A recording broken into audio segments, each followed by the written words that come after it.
તો કેમ છો મારા કલેજાઓ ભાઈ? આપણે આજે પાછા આવી ગયા છે આપણા ઘરે, અને આજે ભાઈ નવા કન્ટેન્ટના નવા વિડીયો સાથે ભાઈ ફરી આપણે આવ્યા છે.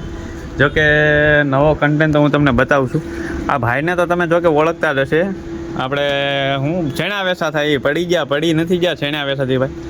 અને આ ભાઈ આજે તમને કંઈક નવું સંભળાવશો, નવો કન્ટેન્ટ સાથે. અને ભાઈ આ રોહિતભાઈ, શું તમે આ સંભળાવશો? તો તમે બ્લોગમાં બના રહેજો, તો આગળ હું તમને આપણે સરકારી ટ્યુન અને એ પણ મોબાઈલમાં હો ભાઈ, પેટીમાં કે બેન્જોમાં ને ટ્રેન્ડિંગ માને છે, તો આપણે હું તમને આગળ સંભળાવું. તો આપણે બ્લોગમાં કન્ટિન્યુ રહેજો એટલે તમને. અને વિડીયો સારો લાગે તો ભાઈ એક લાઈક કરી દેજો ને કમેન્ટ કરી દેજો. રોહિતભાઈ સરકારી કેવું વગાડે છે એની ઉપર, બરોબર ને?